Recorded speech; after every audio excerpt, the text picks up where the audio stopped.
आपोलिया हिता जो असे जागता धन्य माता पिता तयाचिया कोळी कन्या पुत्र होती जे सात्विक तयाचा हरिक वाटे देवा गीता भागवत करती श्रवण गीता भागवत करती श्रवण अखंड चिंतन विठोबाचे कोळी कन्या पुत्र होती जे सात्विक तयाचा हरिक वाटे देवा तुका म्हणे मज घडो त्यांची सेवा तुका म्हणे मज घडो त्यांची सेवा तरी महाजा दैवा पार नाही कोळी कन्या पुत्र होती जे सात्विक तयाचा हरिक वाटे देवा नमिला गणपती माऊली सारजाता गुराया दंडवत गुरुराया चरणी मस्तक ठेविले आपुल्या स्तुतीला द्यावे मते नमो विठ्ठला राजया पांडुरंगा नमो रुक्मिणी माऊली ज्ञानगंगा नमो पुंडलिका नमो चंद्रभागा नमस्कार माझा रुक्मिणी पांडुरंगा पांडुरंग करू प्रथम नमन तुझे चरण करतातिया तुझे चरण पांडुरंग प्रथम नमन तुझे चरण करतातिया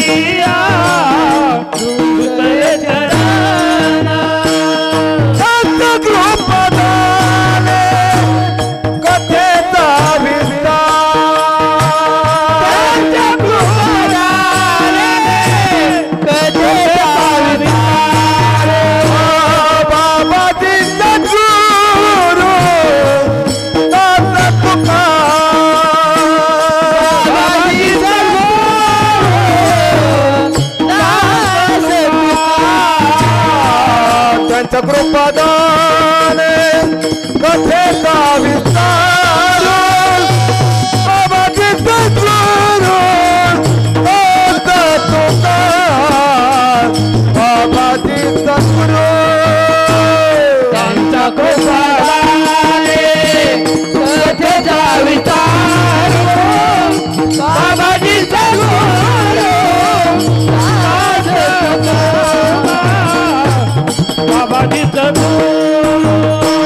पांडुरंग करू प्रथम नमन प्रथम नमन पांडुरंग करू प्रथम नमन प्रथम नमन दुसरे चरण संतातिया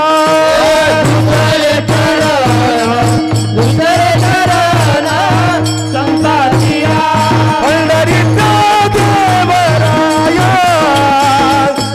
दंडवत तुझे पाया दंडवत तुझे पाया दंडवत तुझे पाया पंढरीचा देवराया दंडवत तुझे पाया दंडवत तुझे पाया दंडवत तुझे पाया पांडुरंगा करू प्रथम नमन दुसरे चरण संताचिया त्यांच्या कृपादाने कथेचा विस्तारू बाबाजी सद्गुरू दास तुका कैलास राणा शिवचंद्र मौळी फणींद्र माता मुकुटे जळाले कारण्य सिंधू बहु दुःखारे तुझ विन शंभो आमा कोण तारे ज्या ज्या ठिकाणी मन जाय माझे ज्या ज्या ठिकाणी मन जाय माझे त्या त्या ठिकाणी निज रूप तुझे सदा सर्वदा योग तुझा गडावा तुझे कारणी देह माझा पडावा उपेक्षू नको गुणवंतानंता रघुनायका मागणे हेच आता मस्तक हे पायावरी मस्तक हे पायावरी मस्तक हे पायावरी या वार करी संताचा या वार करी संताचा या वार करी संताचा या वार करी संताचा या वार करी संताचा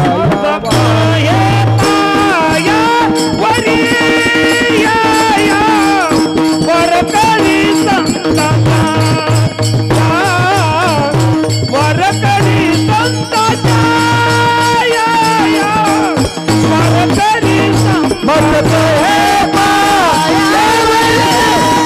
हे पायावरी या वार करी संताचा या वार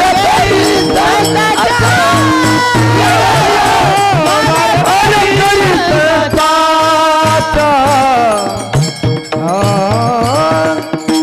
मस्तक हे पायावरी या वार करी संतांच्या या कुंदे तुषार धवला या कुंदे तुषार धवला या शुभ्र वस्त्रावता या विना वरदंड मंडित करा या शूत पद्मासना वक्रतुंड महाकाय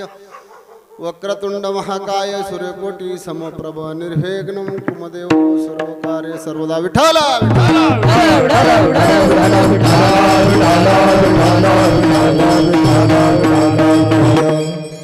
आपोलिया हिता जो असे जागता धन्य माता पिता तयाच्या कुळी कन्या पुत्र होती जे सात्विक तयाचा हरिक वाटी देवा प्रस्तुत प्राप्त सेवेसाठी आज ह्या ठिकाणी देहू निवासी संत शिरोमणी तुकोबरा यांचा उपदेशपर असा अभंग जे आपल्या हिताला जागा आहेत जे मुलं असतील मुले असतील आपल्या हिताला जागा आहेत त्यांची धन्यता त्यांच्या माता पिताला ह्या अभंगात देतात आणि देवाची काय भूमिका आहे ते ह्या अभंगामध्ये या ठिकाणी तुकाराम बजावतात विठ्ठला विठ्ठला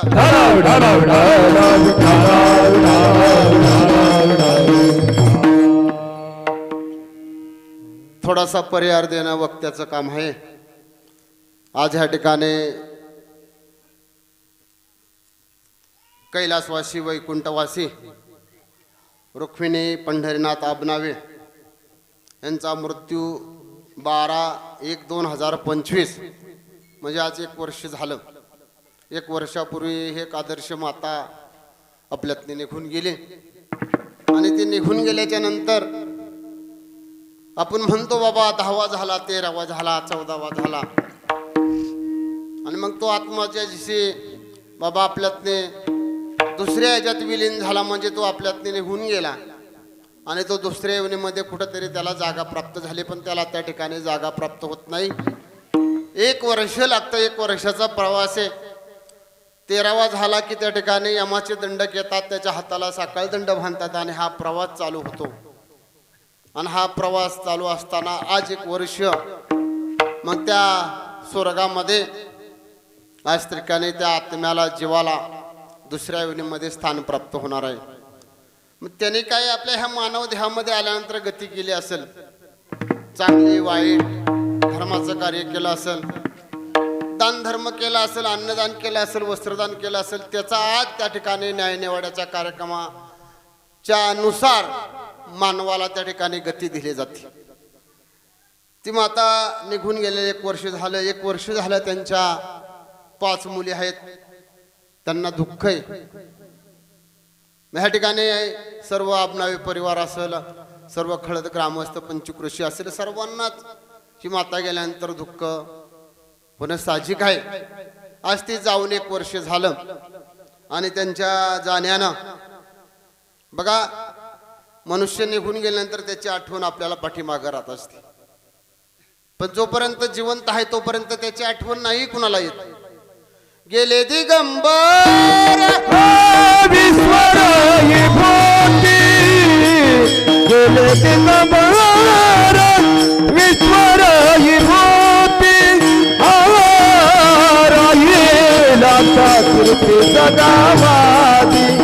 जगामागे राहिला आता कीर्ती जगामा गेले दिगंबर ईश्वर विभूती गेले दिगंबर ईश्वर विभूती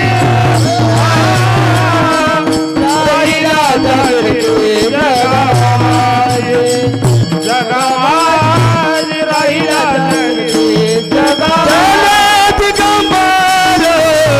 ईश्वर विभूती दिगंबर ईश्वर विभूती गेले दिगंबर ईश्वर विभूती ईश्वर विभूती राहिला कीर्ती जगामागे राहिला कीर्ती जगामागे राहिला कीर्ती जगामागे राहिला कीर्ती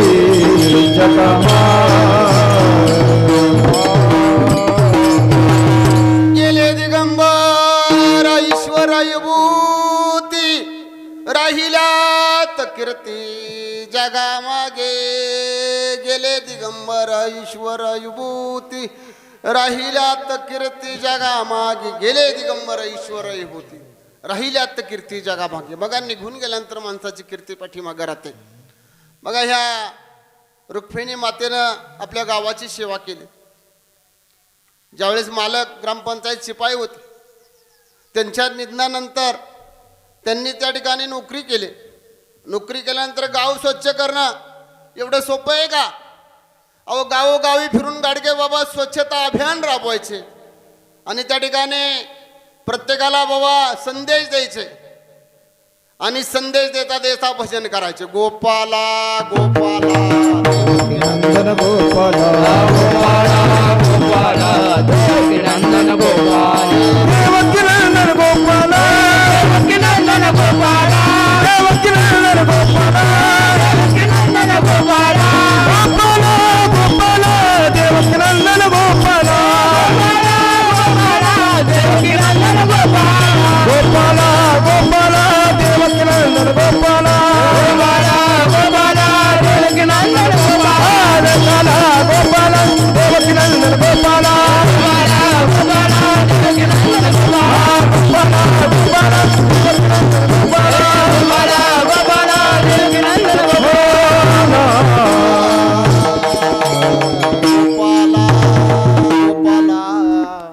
देवकी नंदन गोपाला देवकी नंदन गोपाला. अरे असा झाडू मारता मारता संदेश द्यायचा. बघा म्हणतात ना प्रपंच करता करता परमार्थ करावं शिकावं. अरे गेलेले माणसांच्याकडून शिकावं आपण. छत्रपती राजाकडून शिकावं. स्वराज्याची स्थापना केली, स्वराज्य स्थापन केलं, राज्य कसं करावं. 18 पगड जाती एकत्र करून त्या ठिकाणी स्वराज्य स्थापन करून आपल्या राज्याचं रक्षण कसं करावं तसंच या ठिकाणी संदेश देत होते त्या ठिकाणी गाडगे महाराज. तशीच त्यांनी सेवा केली म्हणून त्यांचं नाव मागे राहत असतं. बघा त्या ठिकाणी साधू संतांनी आपलं आयुष्य या ठिकाणी जिजवलं. तुकाराम महाराज असतील, ज्ञानदादा असेल, सोपान काका असेल, मुक्ताबाई असेल, निवृत्ती दादा असेल, त्यांनी आपल्याला जगाला बाबा जग आडरानाने चालले. मग त्यांना चांगला मार्ग दाखवण्यासाठी साधू थोर जाना साधू थोर जाना साधू थोर जाना कलियोगी. त्यांना चांगला मार्ग दाखवण्यासाठी साधूची संगत करा. साधूच्या संगतीत राहा म्हणजे संगतीने पंगती मिळत असते. बघा या ठिकाणी आपण आज त्या मातेचं वर्ष श्राद्ध संपन्न करतोय. ती माता आज त्या ठिकाणी स्वर्गामध्ये तिला त्या ठिकाणी हजर केलेला असते त्या जीवाला. आणि त्या ठिकाणी आज न्याय निवाड्याचा कार्यक्रम आहे. हा कार्यक्रम तिथून सर्व दाखवला जातो. बाबा आपली मुलं मुली काय करतात. मग हा सोहळा हा त्या ठिकाणी दाखवला जातो. आणि जे काय आज सोहळ्या वाचून पुण्य त्या ठिकाणी त्यांनी आयुष्यभर केलेलं पुण्य असेल आणि मग म्हणले बाबा कमी पडलं पुण्य तर मग त्या ठिकाणी आजचं ह्या कार्यक्रमाचं पुण्य त्यामध्ये भर टाकून त्या ठिकाणी त्या जीवाला चांगल्या योनीमध्ये स्थान प्राप्त करतात. म्हणले गरिबापासून श्रीमंतापर्यंत प्रत्येकाला सुखाची अपेक्षा, पण सुख कुठे आहे म्हणले. जन्म केला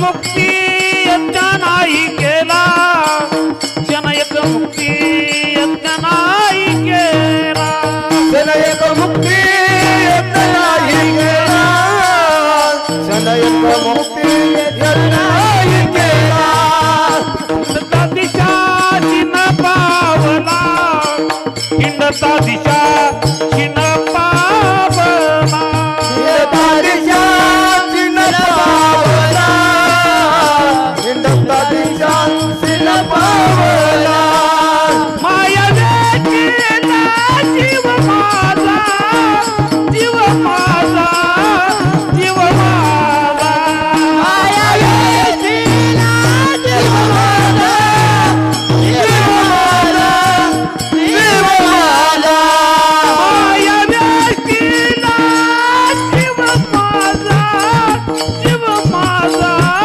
जीव माझा माया वेचीला जीव माझा जीव माझा जीव माझा माझे सोयीत देनती कोणी माझे सोयीत देनती कोणी माझे सोयीत देनती कोणी माझे सोयीत माझे सोयीताने नदी कोणी माझे सोयीताने नदी कोणी माझे सोयीताने नदी कोणी माझे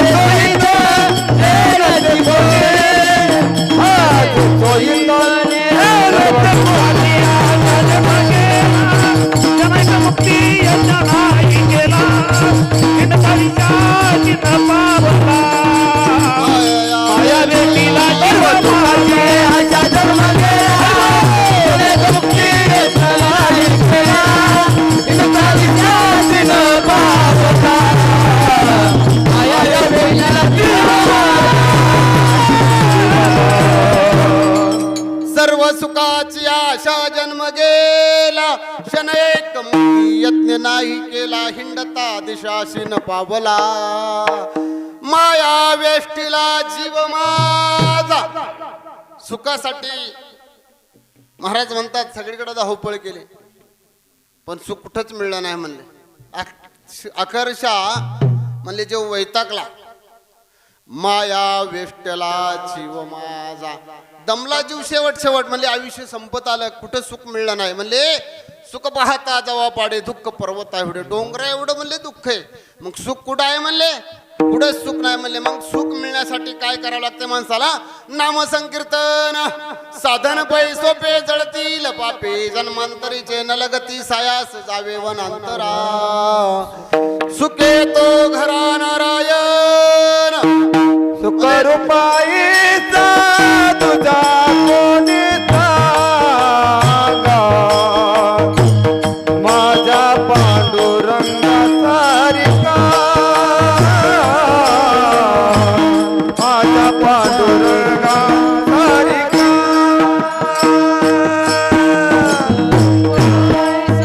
आईचा तुझा कोणी सांगा माझ्या पांडुरंगा सारिका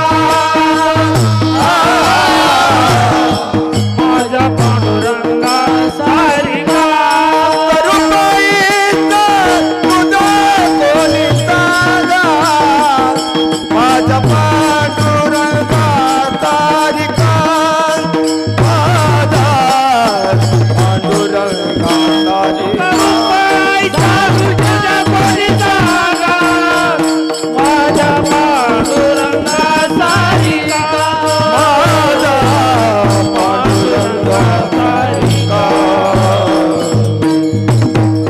विठ्ठला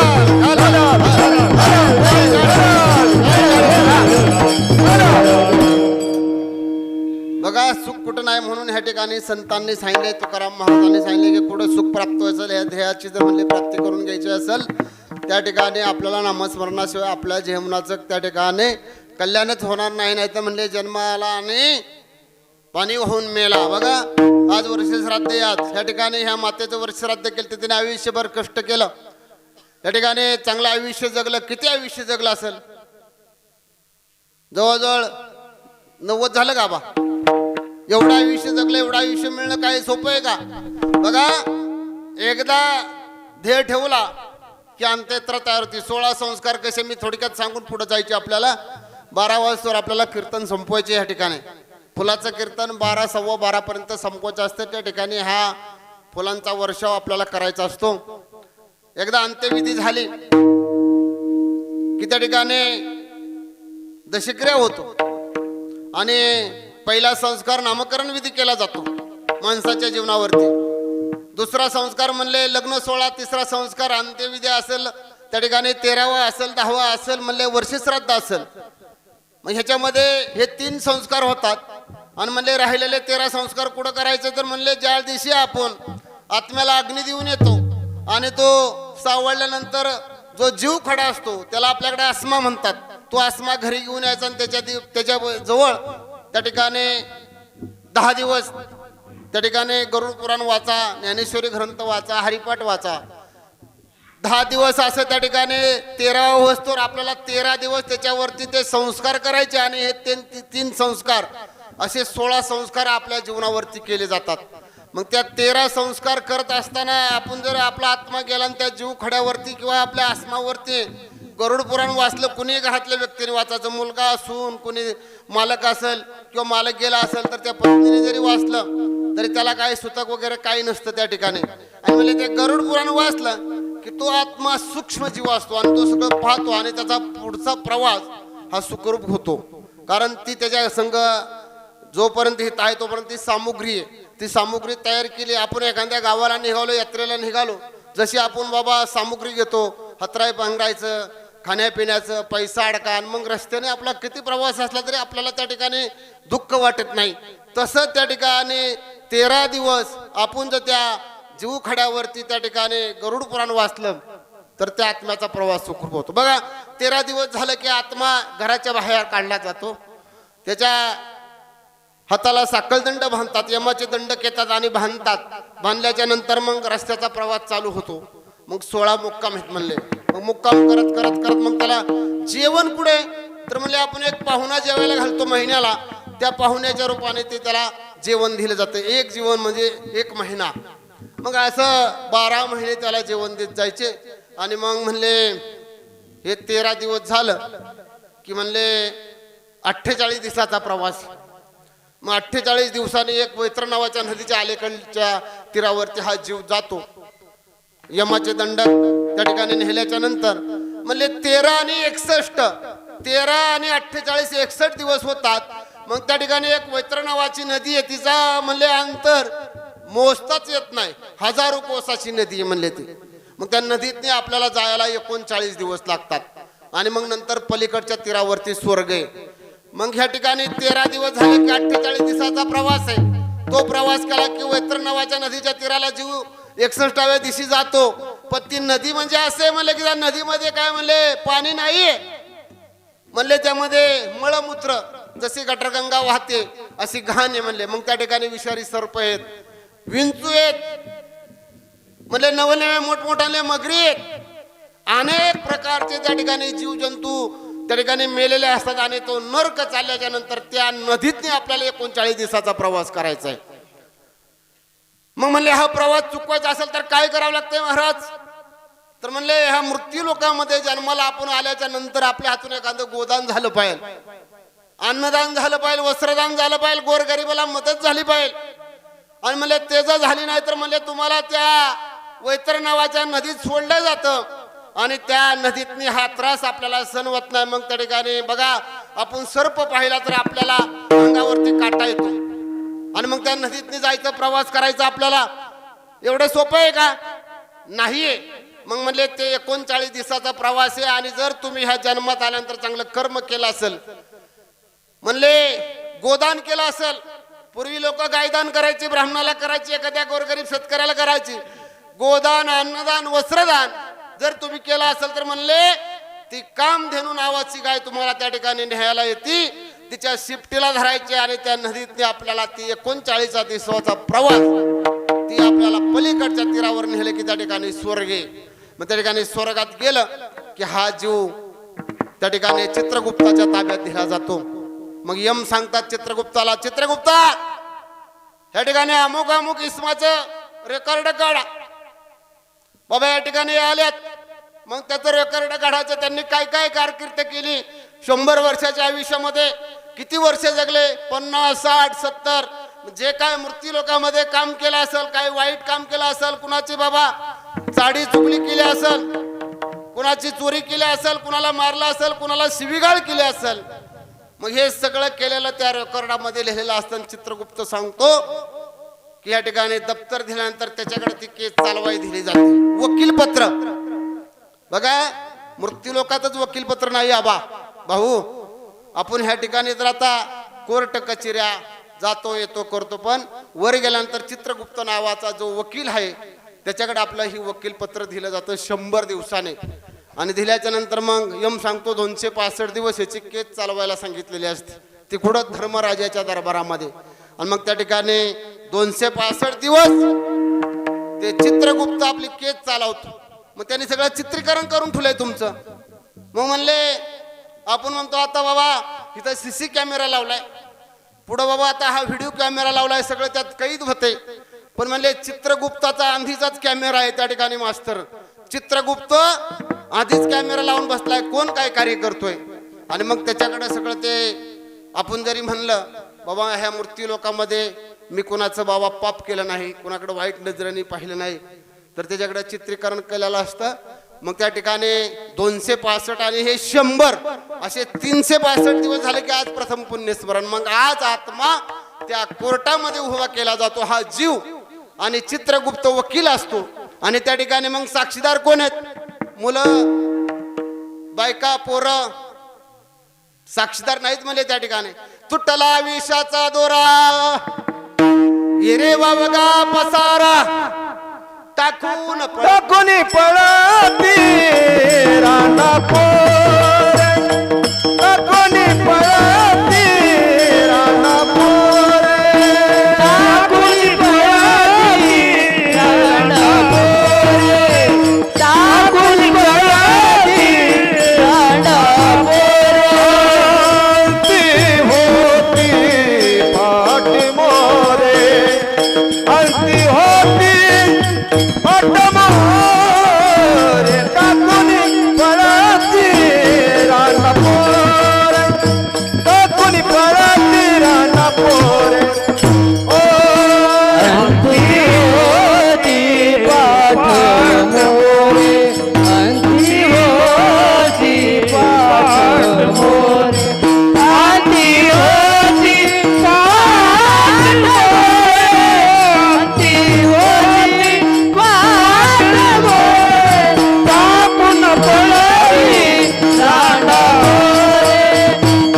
टाकून पळती राणा मोरे, टाकून पळती राणा मोरे.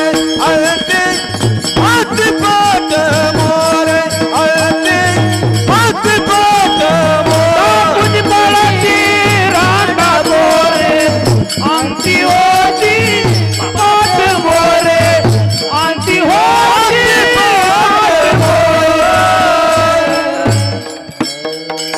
टाकून पळती रांडा पोरे, अंती होती पाठ मोरे. मशानामध्ये अग्नी दिला, कोण थांबतय, घरातली कोणी थांबतय का, सांग, कोणीच थांबत नाही. त्या ठिकाणी सगळीच निघून येतात, त्या जीवाला त्या शरीराला एकट्याला पेटावं लागतं. मग म्हणले त्या ठिकाणी गेल्यावर साक्षीदार कोण आहेत, म्हणले कुणी नाही त्या ठिकाणी. म्हणले अरे नाही कुणाचा कुणी, तुझा नव्हे रे कोणी, अंती जाशील एकला प्राण्या, माझ माझ म्हणून हे नाही रे, नाही कुणाचे कोणी, नाही रे, नाही कुणाचे कोणी, नाही रे, नाही कुणाचे कोणी, नाही रे,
मेल्या मागे सर्व राहतील तुटतील धागे दोरे मायेचा बाजार प्राण्या मायेचा बाजार 2 दिवसाची जवानी तुझी पुढे नाही टिकणार वृद्धपणा तुझा येता पुढची गती काय होणार डॉक्टर काय करणार वैद्य काय करणार मायेचा बाजार प्राण्या मायेचा बाजार अरे मायेचा बाजार आहे आणि या मायेच्या बाजारामध्ये आपण जन्माला आल्याच्या नंतर म्हणले त्या ठिकाणी कोणी नाही आज साक्षीदार कोण आहे तिथं म्हणले पृथ्वी तेज आकाश आणि वायू 5 तत्वाचं शरीर आहे म्हणले पृथ्वीपासून काय आणले ती माती आणली हाडं बनवले म्हणले पाणी आणलं त्या पाण्यापासून रक्त तयार केलं म्हणले हा सूर्य उगवला ह्याच्यापासून ताप आणला आणि शरीराचा ताप तयार केला आणि वायूपासून म्हणले त्या ठिकाणी श्वास तयार केला ऑक्सिजन तयार केला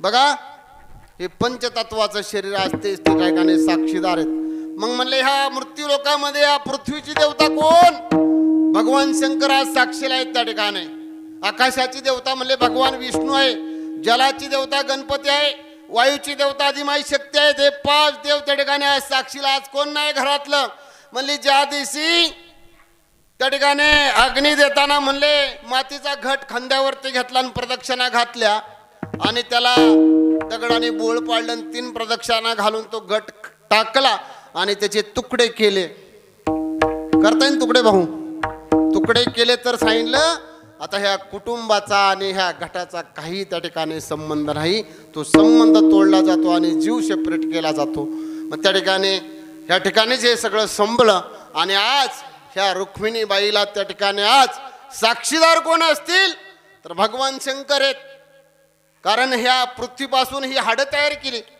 म्हणजे त्या पाण्यापासून रक्त तयार केलं मग जलाची देवता आज गणपती आहे मग त्या ठिकाणी खोटं किती बोला तरी सूर्य म्हणतोय मी पाहतोय अरे कुणी समजा दिवसा चोरी केली असेल लबाडी केली असेल रात्रीची कुणी चोरी केला असेल चंद्र साक्षीला असतोय म्हणले भगवान शंकर त्या ठिकाणी साक्षीला त्यामुळं आपण त्या ठिकाणी खोटं बोलत नाही म्हणून आज त्या ठिकाणी हा चित्रगुप्त 265 दिवस ही आपली केस चालवतो आणि हे 100 दिवस असे मिळून 362 दिवस झाले की आज प्रथम पुण्यस्मरण वर्ष श्राद्ध अभंगाचं पहिलं चरण आपुली आईता दोसे जागता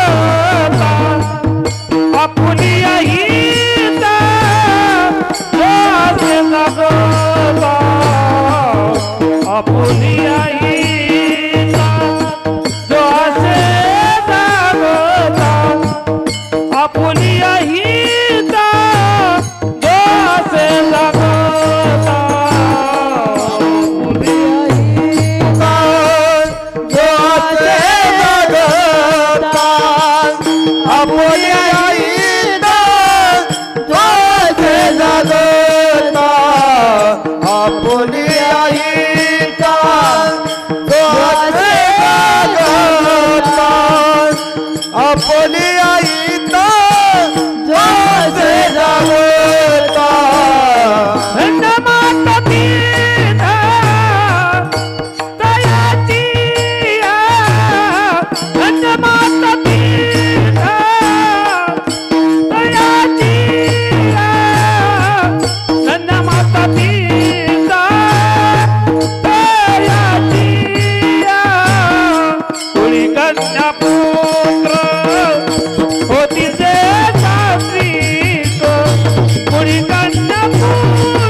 तयाची आ कोळी कन्या पुत्र होती जे सात्विक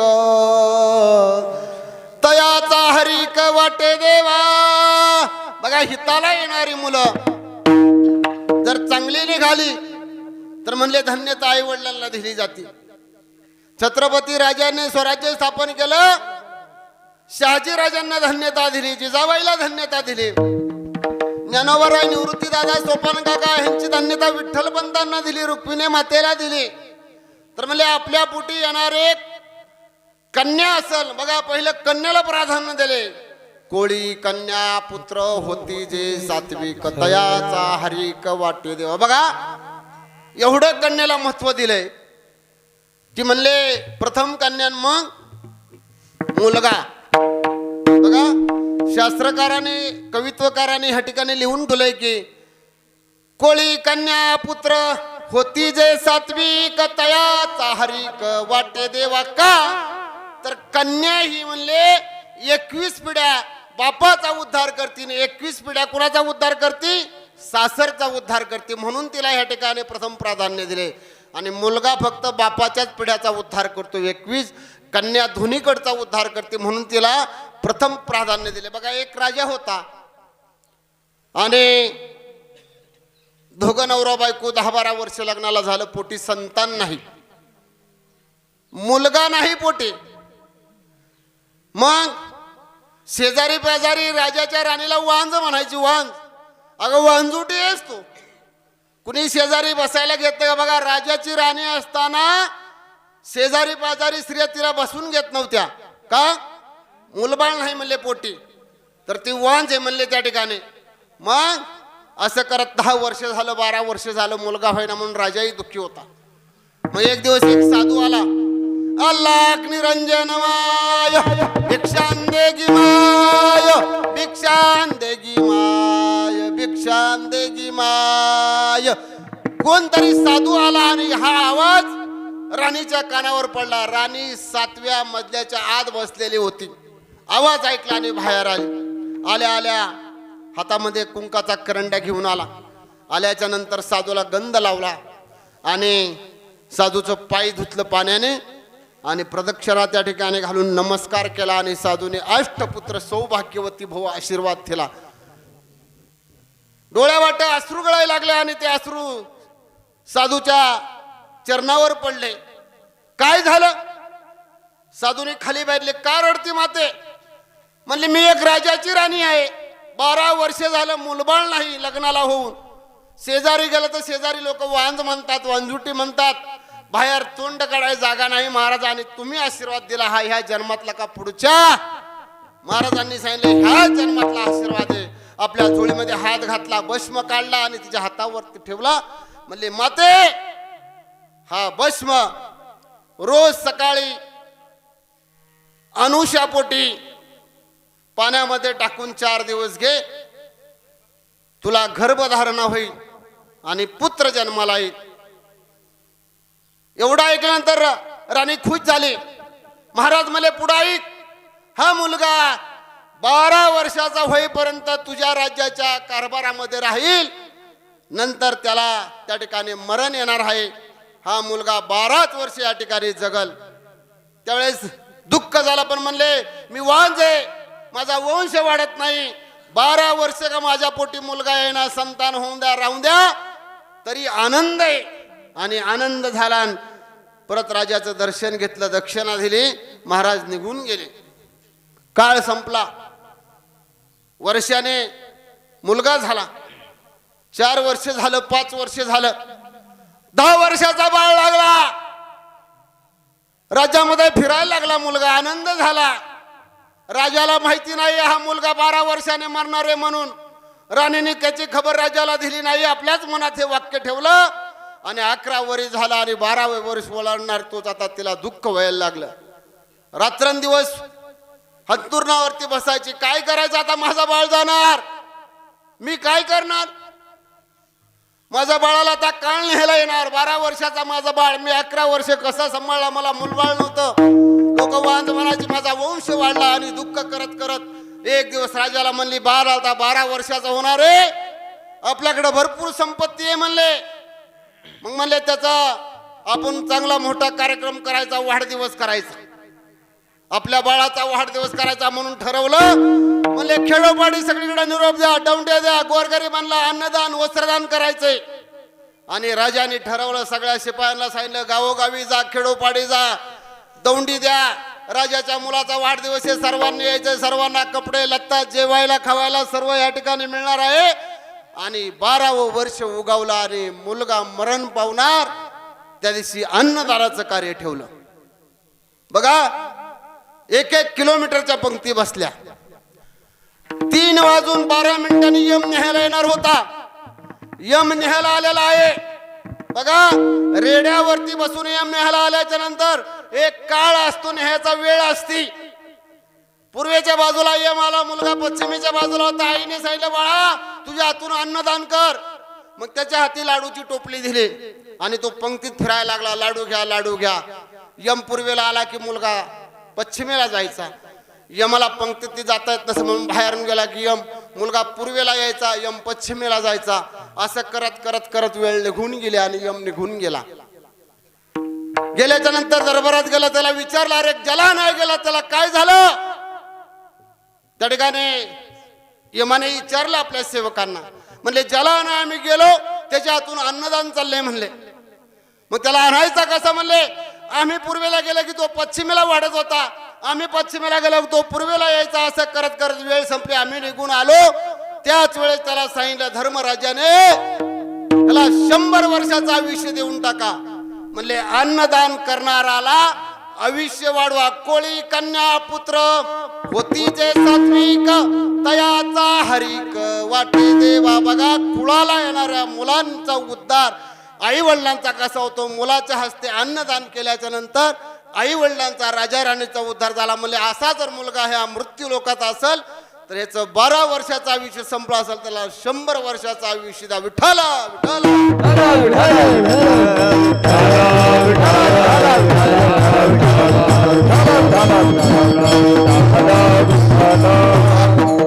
आपोलिया हिता जो असे जागता, धन्य माता पिता तयाचिया.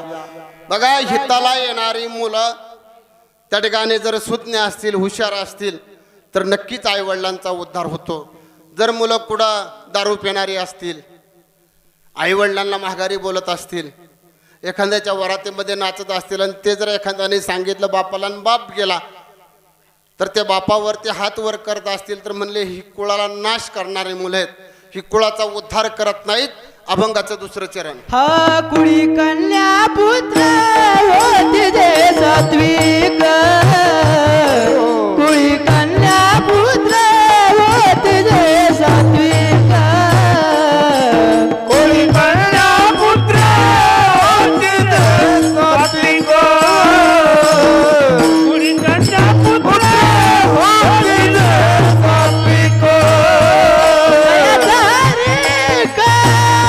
वाटे देवा दयाचा रे का, वाटे देवा. कुळी कन्या पुत्र होती जे सात्विक, कुळी कन्या पुत्र होती जे सात्विक. वाटे देवा तयाचा हरे, वाटे देवा कोळी कन्या पुत्र होती जे सात्विक, कोळी कन्या पुत्र होती जे सात्विक.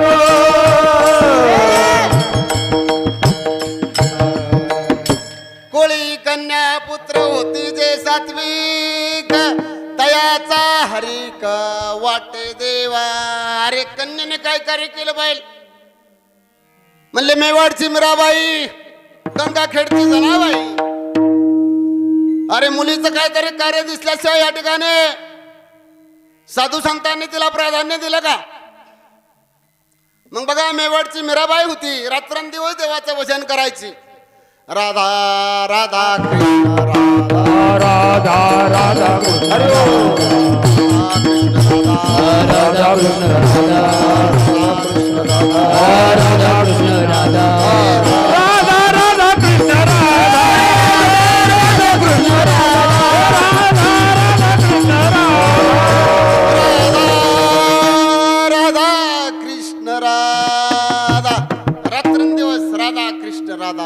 का प्याला राजाजीने भेजा पिवत मेरा हसी रे पंग घुंगरू बांध मीरा नाचे रे.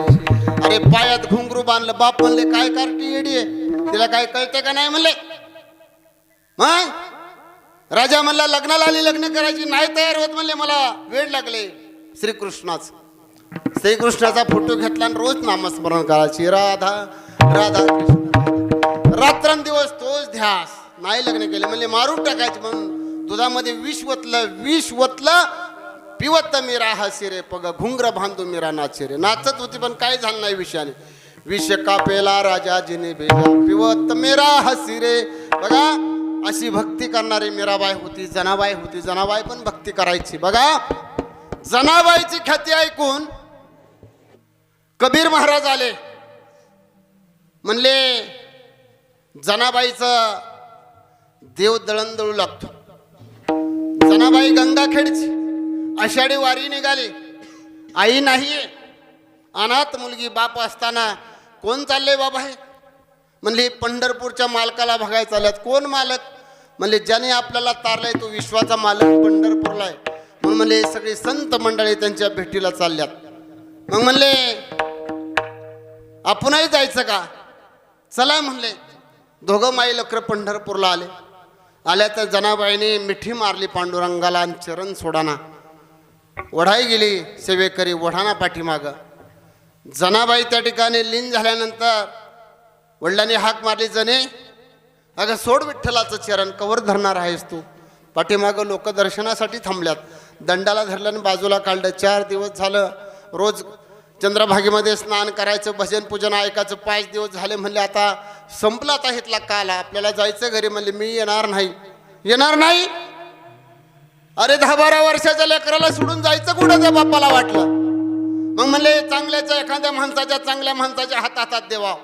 बघा बापाचं काळीज लय वाईट असतं मुलीसाठी. मुलीवरती प्रेम करतो बाप. एखाद्या मुलीचा फोन आला आणि आवाज बारीक आला तर ती मुलगी म्हणती काय झालं दादा तुमचा आवाज आज बारीक आहे. काय तुमची तब्येत बिघडली का. काय तुम्हाला सर्दी वगैरे झालाय का, खोकला झालाय का, आवाज वाईज बारीक येतोय. लगेच विचारणारी मुलगी असते. बापावर प्रेम करते, आईवरती प्रेम करते. बघा आणि मग त्या ठिकाणी जनाबाईंनी म्हणले नाही मला यायचं. मग कुणाच्या तरी चांगल्या माणसाच्या हातात हात द्यावा म्हणून नामदेव शिंप्याच्या हातात हात दिला जनाबाईचा आणि बाप निघून आला गावी. आणि मग नामदेव महाराजांचं कुटुंब मोठं होतं. 14 माणसाचं कुटुंब त्यात जनाबाई. मग रोज त्या ठिकाणी सर्वांना पाणी तापवायचं, जात्यावरती दळण दळायचं, धुणं धुयचं. सकाळी उठलं की पाठ दळण दळायचं. आणि मग जनाबाईला सकाळी 10 वाजल्या की मंदिरात निघाले की हात मारायचे जनाबाईला. दामाजी पंताच्या पत्नीने कुठं चाललीस. अगं आता ह्या ठिकाणी धुणं धुवायचंय. मग दुपार झाली. मग वेळच नाही मिळत. मग दळण निसायचंय. मग असं करता करता टाइम जायचा. आणि मग जनाबाई देवाला हक्का मारायची की देवा अरे मी एकटीच दळण दळते, मला तुझी भेट होईना. मग ये ना मला दळण दळू लागायला. मग त्यावेळेस जात्यावरती दळण दळण्यासाठी ओव्या म्हणायची जनाबाई. ओव्या गाऊ व्रतारा तू ये रे विठ्ठला. ओव्या गाऊ व्रतारा तू ये रे विठ्ठला. रे बाळ विठ्ठला.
हाताची बोटे तू ये रे बाळ विठ्ठला. अरे जनाबाई देवाला म्हणायची, देवा अरे ये विठ्ठला मी एकटीचे जळायला. बघा एवढं प्रेम देवावरती आणि एवढं प्रेम करणारी जनाबाई देवाला बोलवायला लागली. आपल्याकडे आहे का ताकद? आपल्याला देवाकडे जाता येणार, देव आपल्याकडे कुठला यायला. आपण झोपलो तरी आपल्या कधी नामस्मरणामध्ये देव नाही. आपलं अख्खं आयुष्य संपत आले पण देव कधी नाही. लोकांची निंदा करायला आपल्याला लगेच जमते. बघा जर समजा एखादा गावामध्ये एखादी महिला येऊ द्या, पुरुष येऊ द्या, कुणी आलं, 4 स्त्रिया बाजूला बसल्या असल्या, एखाद्याच्या घरामध्ये गेले, ते निघून गेले तर माणसं म्हणतात कोण होतं कोण नाही, निंदा करत बसतात. म्हणजे निंदकाच्या तोंडी साबणाची वडी, देहाची पासोडी त्यापासून. म्हणून म्हणले बाबा आपला ह्याच्यात वेळ चाललाय, ह्याच्यात वेळ घालू नका लोकांच्या निंदा करण्यात. म्हणले निंदा आपण करत लागलं तर म्हणले आपलं सगळं आयुष्य संपणार आहे. मग आपल्या पदरी काय पडणार आहे? मग त्या ठिकाणी पापच आहे. मग जनाबाईच्यासाठी देव दळणदळाला का तर रात्रंदिवस विठ्ठल विठ्ठल विठ्ठल देवाचं नाम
जनाबाईने धरीला पंढरीचा चोर, गळा बांधून या दोर, हृदयबंदी खान केला आत विठ्ठला कोंडला. आणि ही भक्ती ऐकून कबीर महाराज आले. म्हणले जनाबाई तर या ठिकाणी देव तिला दळण दळतो म्हणून ऐका आले. आणि आल्याच्या नंतर चंद्रभागेमध्ये आल्याच्या नंतर पाहिलं तर जनाबाईची भांडणं चालल्यात गौऱ्यावरनं. तर एका बाईने शेजारची बाई जनाबाईच्या गौऱ्या घ्यायची आणि आपला कलवड लावायची. तिचा कलवड अगदी पार पुरा व्हायला आला. जनाबाई म्हणली बाबा मी रोज कलवड अर्धा आला तर रोज खालीच जातोय म्हणून ती शिवे द्यायला लागले. आणि कबीर महाराज म्हणले जनाबाई कोण आहेत? म्हणले मीच आहे. आणि म्हणले तुमची ख्याती ऐकून मी काशीवरनं आलो पार. आणि म्हणले तुम्ही शिवे देताय? नाही म्हणले माझ्या गौऱ्या म्हणले ती रोज चोरती आणि कलवडाला लावती, आमचं भांडण झालं, मग तुम्ही सुज्ञ हात तर आमचं भांडण मिटवा. अरे म्हणले तुझ्याही शेणाच्या गौऱ्यात तिच्याही शेणाच्या गौऱ्यात ओळखायच्या कशा? म्हणले माझी गौरी घ्या आणि ज्या गौरीतनी विठ्ठल विठ्ठल आवाज येईल ती गौरी माझी आहे, जिच्यातनी आवाज येत नसेल ती गौरी तिची आहे. बघा कबीर महाराजांनी कलवडातल्या गौऱ्या काढल्या कानाला गौरी लावली की विठ्ठल विठ्ठल आवाज यायचा. विठ्ठल विठ्ठल असा आवाज आला. 10 गौऱ्या काढल्या की एकच गौरीचा आवाज येत नसेल, 9 गौऱ्यांचा आवाज यायचा. बघा अख्ख्या कलवाडामध्ये जवळजवळ 100-200 गौऱ्या होत्या. त्या शेजारने 150 गौऱ्या जनाबाईच्या चोरून आपला कलवड मोठा केला होता. त्यावेळेस कबीर महाराजांना कळलं की जनाबाईच्या गौऱ्या विठ्ठल विठ्ठल म्हणतात, आपलं तोंड विठ्ठल विठ्ठल म्हणत नाही. अभंगाचं 3रं चरण माणसाला. गीता भागवत करती श्रवण,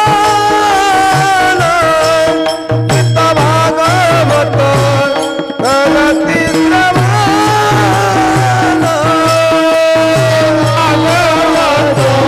करती श्रवण, गीता भागवत करती श्रवण,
विठोबाचे.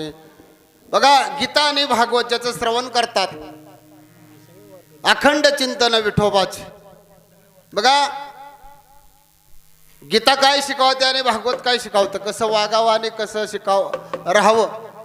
माणसाला गीता आणि भागवत आपल्याला शिकवत असतं, कसं जगावं आणि कसं वागावं. या ठिकाणी चोखोबा रोज वारी करायचे पंढरपूरची, आणि मंडळीला दिवस गेले आणि वारी जवळ आली. म्हणले आता वारीला जर तुम्ही जाणार तर माझं बाळात पण कोण करणार. तर म्हणले जाता जाता तुम्ही निरोप द्या तुमच्या बहिणीला आणि पाठवा, आणि माझं बाळात पण करील. चोखोबाला सांगितलं तर चोखोबा वारी आली आणि वारीने निघाले. निघाल्याच्या नंतर पंढरपूरला गेले. गेल्याच्या नंतर गरुड खांबापाशी उभे राहिल्याच्या नंतर देवाला कळलं, अरे ह्याला निरोप सांगितला होता.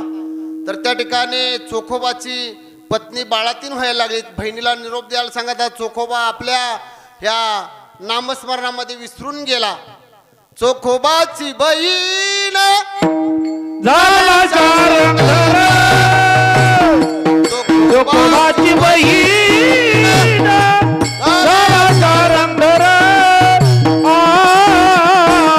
वैने उघडा दार हाका मारी, हाका मारी, वैने उघडा दार हाका मारी. चोखोबाची बहीण झाला चारंगधर, चोखोबाची बहीण झाला चारंगधर,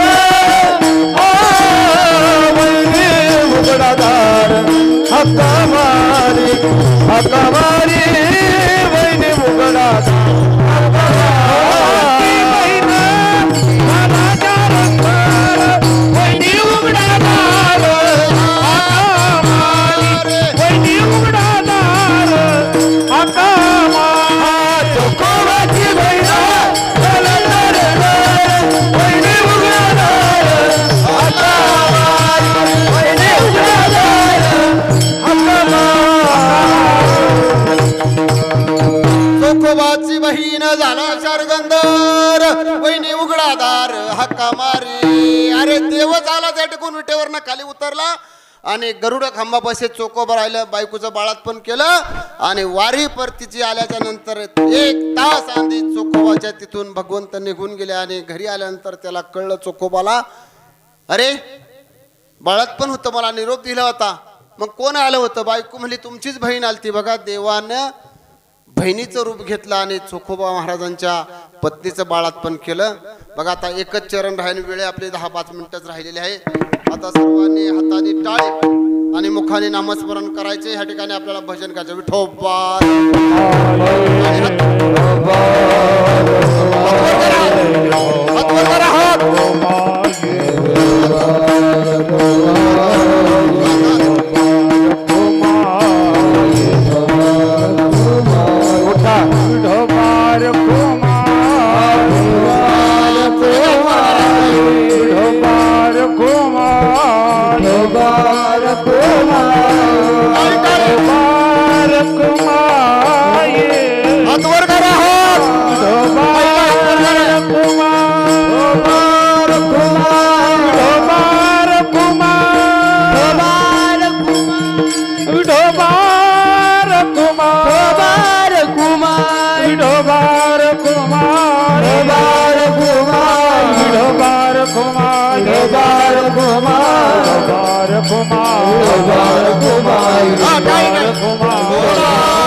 तुका म्हणे माझ घडो सेवा, तुका म्हणे माझ घडो तुका म्हणे माझ घडो सेवा, तुका म्हणे माझ घडो परी माझ्या दैवा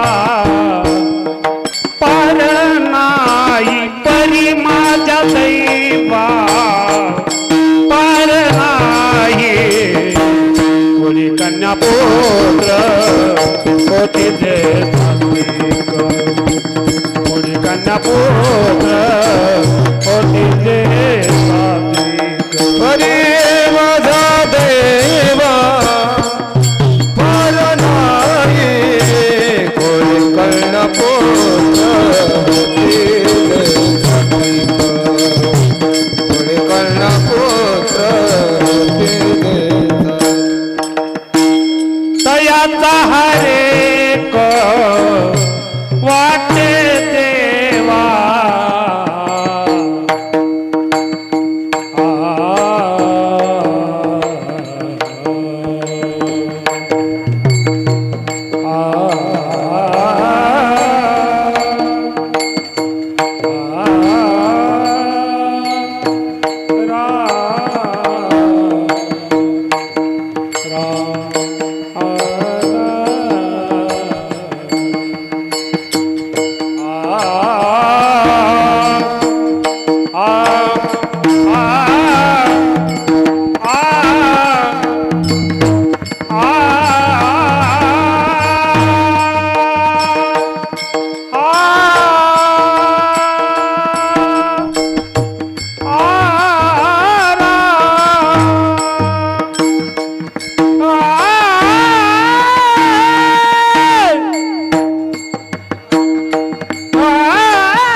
पार नाही. शेवटच्या चरणामध्ये तुकाराम महाराज म्हणतात, तुका म्हणे मज घडो त्यांची सेवा, तरी माझ्या दैवा पार नाही.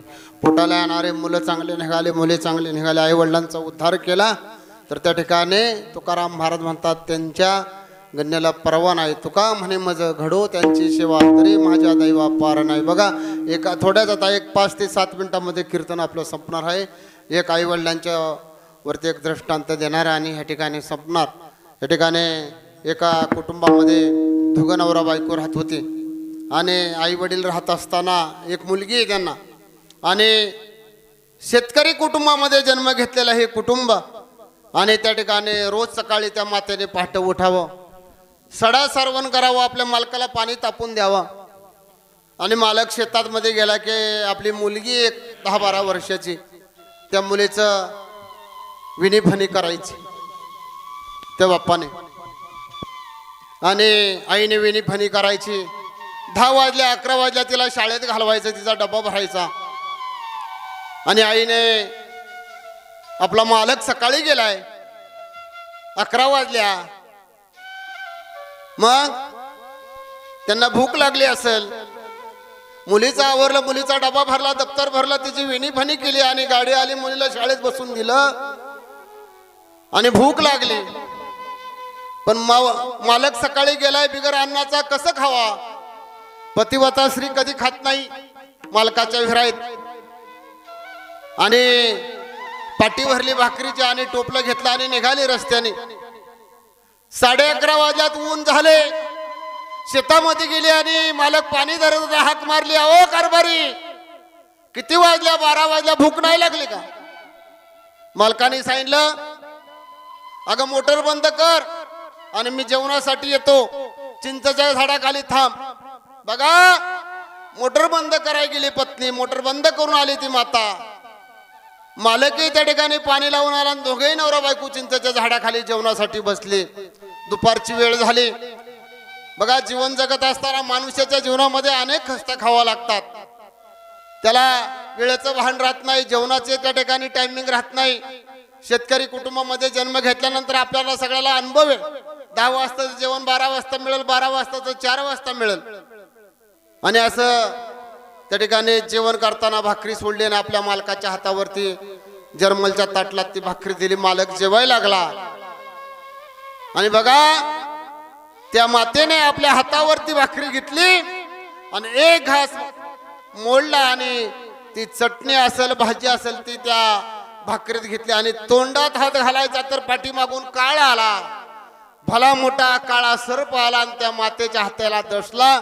समोर पती आहे, बघा, तिच्यावरती आघात झाला आणि त्या ठिकाणी ती लोळायला लागली. सगळं विष तिच्या अंगात प्राशन झाला, आणि बघता बघता बातमी गावामध्ये पसरली, अमुक अमुक इस्माच्या पत्नीला सर्पदंश झाला आणि ती मरण पावली. 4 वाजल्या आणि प्रेत गावामध्ये आलं.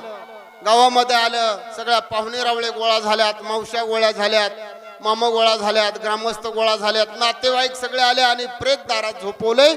5 वाजल्या आणि 5 वाजता शाळेतून मुलगी आली, गाडीतनी खाली उतारली. आई म्हणली होती, अगं मी तुला नेहायला येते. आई नेहायला काय येईना म्हणून बाळ वाट बघत बसले, आणि मुलगी वाट बघत असताना त्या ठिकाणी गाडीतनी उतारली. आजूबाजूला पाहते, झाडं जाग्यावेत, घरं जाग्यावेत, गर्दी कशाची झाली? म्हणले, आपला रस्ता चुकला का काय? मला दुसऱ्या ठिकाणी उतरवलं का काय? मुलगी आल्याची पाहिल्यानंतर लोकांनी रस्ता दिला, आणि मुलगी त्या माणसातनी आली, ना आईचं प्रेत त्या रस्त्यावरती पडले दारामध्ये, आणि आक्रोश करायला लागली मुलगी, आई अगं तू सकाळी माझी वेणी घातली, अगं मला अंघोळ घातली, मला तुझ्या हाताने जेवण चारलं, माझं दप्तर भरलं, मला शाळेत निघून घालवलं, आणि मला संध्याकाळी न्यायला येणार होती, आणि तू का झोपलीस? आई उठ ना. आता झोपलेली आई उठत नाही.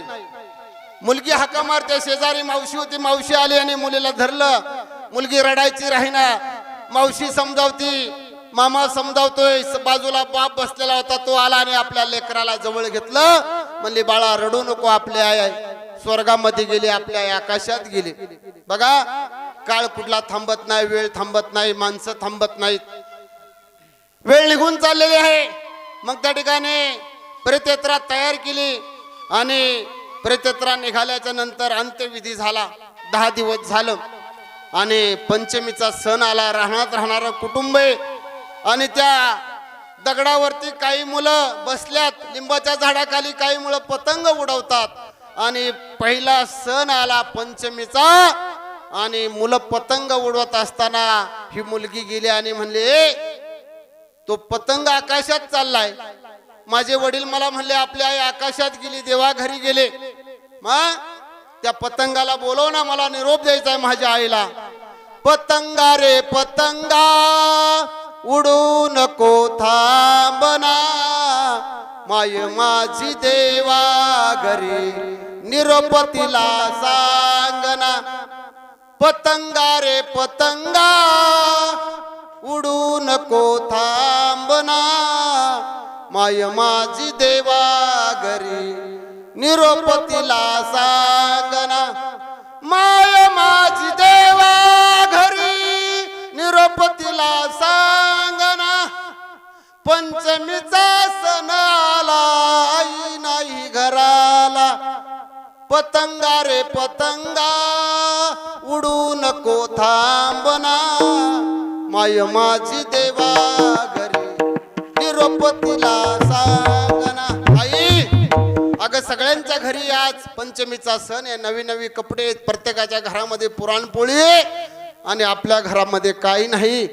माझा बाप तुला बघण्यासाठी रानात गेलाय. आम्ही आकाशामध्ये तुला पतंगाला बोलावण्यासाठी त्या ठिकाणी हाक मारतोय. आई ये ना. बघा गेलेली आई परत येत नाही. म्हणले डोंगराआड गेलेले सूर्य पुन्हा दिसेल पण मातीआड गेलेली आई दिसणार नाही. आज ह्या कुटुंबाची ही आई निघून गेली. ह्या 5 मुली आहेत. ह्या 5 मुलींना दुःख झालेलं आहे. आज आपली आई गेली. आज 1 वर्ष झालं. 1 वर्ष झालं तरी त्यांना दुःखच आहे. म्हणले गेले दिगंबर ईश्वर विभूती राहिल्या तर कीर्ती जगामागे. म्हणले आई म्हणजे म्हणले हाताचा पाळणा नेत्राचा दिवा करणारी आपली आई आहे आणि त्या आई आपल्यात ते निघून गेल्यानंतर परत मिळत नाही. म्हणले अरे आई किती करा, बाबा किती करा. म्हणले आई म्हणजे एक झाड आहे. झाड, अरे सावलीचं झाड आहे. म्हणले झाड सावलीच गेलं आता खेळ हा उन्हासी, झालं रिकाम आबाळ आता चटके हृदयासी, आई गेली दूरदेशी. बघा दूरदेशी एकदा आई गेली की परत मिळत नाही. म्हणले आपण लहान आहे. लहान असताना तोंडात पाण्याच्या गुळण्या घेतल्या आणि आईच्या अंगावरती टाकल्या, ताटात थुकलो. तिला कधी किळस आली नाही. म्हणले अरे म्हणले आई जेवत होती आणि आपण घाण केली. अरे आई उठली आणि त्याच हाताने आपली घाण धुतली आणि परत जेवायला लागली. म्हणले तिला घृणा आली नाही. म्हणले संसार रूपी निरंजन मध्ये जळणारी वात माझी तुमची माझी आई आहे. म्हणले मग म्हणले संसार रूपी निरंजन हसते आणि म्हणते वातीत आहे तुला भाजत नाही का. त्यावेळेस ही वात म्हणते, वात रूपी आई म्हणते मला भाजलं तरी चालल पण माझ्या प्रकाशात सारं जग आनंदात राहतं. बघा ज्या आईने आपल्यासाठी हाताचा पाळणा केला, नेत्राचा दिवा केला, आई असेल वडील असेल, त्या आई वडिलांनी आपल्यासाठी खूप काबाड कष्ट करून आपल्या मुलांचं चांगलं व्हावं, त्यांचा संसार चांगला व्हावा, त्यांचं चांगलं व्हावं म्हणून रात्रंदिवस तळमळ करणारे आईबाप असतात. एक वेळेस उपाशी राहणार. एक आई 4-5 मुलं असतील तर बाबा त्यांच्या पुरत्या 5 भाकरी झाल्या तर आईला विचारलं मुलींनी, आई तू का जेवत नाही. तर आई म्हणली मला उपवास आहे. घरामध्ये पीठ नव्हतं, 5 भाकरी केल्या आणि 5 मुलांना दिल्या.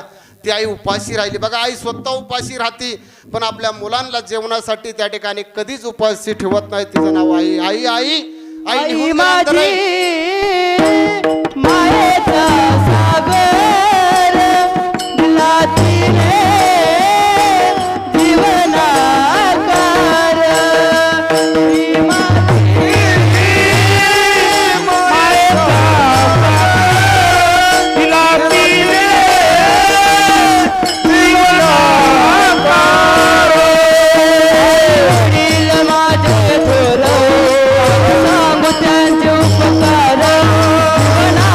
वाटेवरती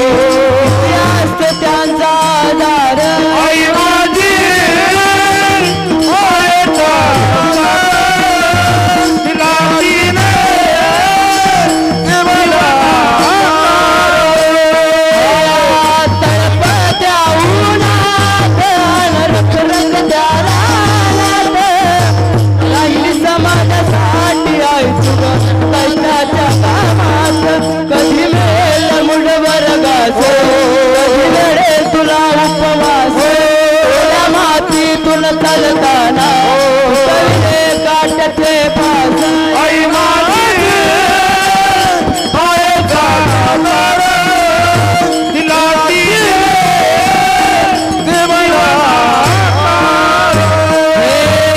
नवीची चांदणी चंद्राची खोर शीतल तुझी छाया मला विहिरीवर वर तुझ्या ठिकाण छायेमध्ये आयुष्य जगे आई देवापाशी मी ग आई तुला जग मागेला आई माझी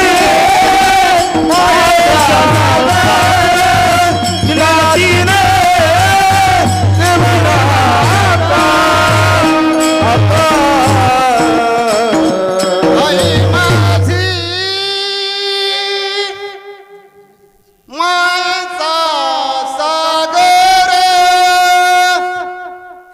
दिला तिने जीवनाकार. बघा आई एकदा सोडून गेल्यानंतर आपल्याला आई मिळत नाही, आई मिळत नाही आणि बापही मिळत नाही. म्हणले आई वडील आपल्यासाठी काबाड कष्ट करतात, रात्रंदिवस झटतात आणि एक दिवस ह्या संसाराचा गाडा सोडून निघून जातात. सोडून या गेली आई आम्हाले करांना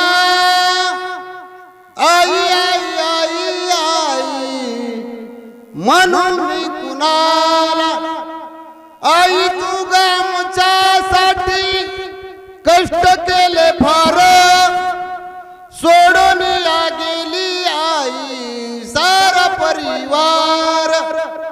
लेकी सुना रडात बसती काना कोपऱ्याला सोडून या गेली आई साऱ्या जगाला. आई एकदा सोडून गेल्यानंतर येत नाही. बघा कैलासवासी वैकुंठवासी रुक्मिणीबाई पंढरीनाथ आबनावे ही माता आज जाऊन 1 वर्ष झालं.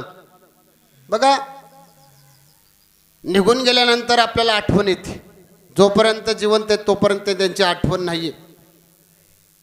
मरावे पुरी कीर्ती रूपे उरावे. या ठिकाणी आज या कुटुंबाची आई गेली.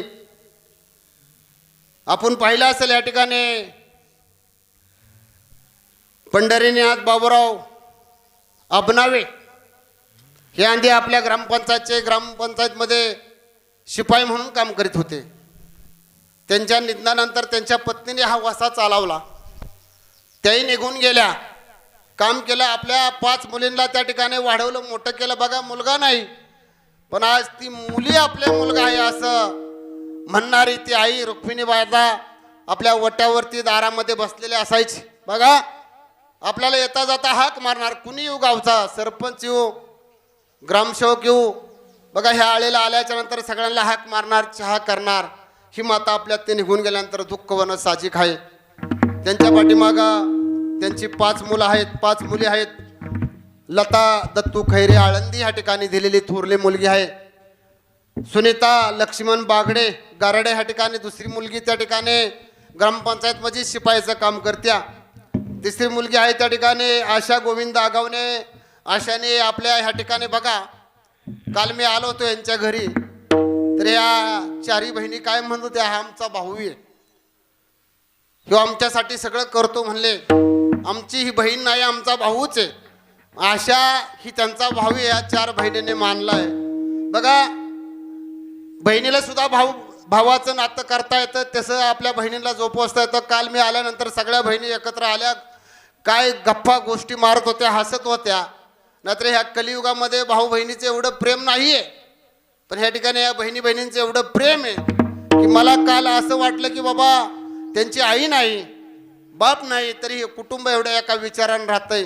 त्या ठिकाणी 4 नंबरची मुलगी आहे या ठिकाणी उषा सचिन पवार, केंजळला दिल्या. बघा त्या ठिकाणी शेतकऱ्याला दिल्या. त्या ठिकाणी आबा तिच्याकडं तांदूळ पिकतो आणि आपल्या गावामध्ये तो तांदूळ आणून तिला दिलेला आहे प्रत्येकाच्या घरी. आणि या ठिकाणी शेवटची मुलगी आहे निशा सुजाता गाडेकर उरुळी कांचन. तिचे मालक आपल्या ह्याचा दवाखाना काय तो प्रयागधाम, त्या ठिकाणी तिचे मालक काम करतात. गावातला कुणी व्यक्ती जाऊ द्या, अरे आपल्या माहेरचा माणूस आला आपल्या मालकाला सांगणारी निशा की बघा माझ्या माहेरची माणसं आल्यात, दवाखान्यात गेलं तर त्या ठिकाणी ते पाहुणे त्या ठिकाणी मदत करतात. म्हणजे एवढं असं सोज्वळ कुटुंबाने ह्या कुटुंबाला ही माता सोडून गेल्यानंतर दुःख होणं साहजिक आहे. त्यांचे 3 जावा आहेत, नातू 6 आहेत, नाती 5 आहेत, नातवंडे एकूण 11, त्या ठिकाणी परतुंडे 14 आहेत. बघा असा या रुक्मिणी मातेचा इतिहास, गावाची सेवा केली. झाडून घ्यायचं गाव कोण झाडून घेतं? मी मगाशी सांगितलं गाडगे बाबांनी संदेश द्यायची की बाबा गोपाला गोपाला देवकी नंदन गोपाला असे संदेश देणारी माणसं निघून गेली आणि गावाची सेवा करणारी ही माता आपल्यात ते निघून जाऊन आज 1 वर्ष झालं. तिला परमेश्वराच्या चरणाजवळ स्थान मिळावं म्हणून सर्व नातेवाईक, ग्रामस्थ, पाहुणे मंडळी उपस्थित राहिले आहात. मी तुम्हा सर्वांचं ह्या अबनावी परिवाराच्या वतीने आभार व्यक्त करतो. आणि ह्या ठिकाणी करविली तैसी केली कटकट वाकडी का निट्ट देव जाणे, अपोले আহিता जो असे जागता, धन्य माता पिता तयाच्या, कुळी कन्या पुत्र होती जे सात्विक, तयाचा हरिक वाटे देवा. सेवेला पूर्ण राम ज्ञानेश्वर माऊली नागराज माऊली तुकाराम.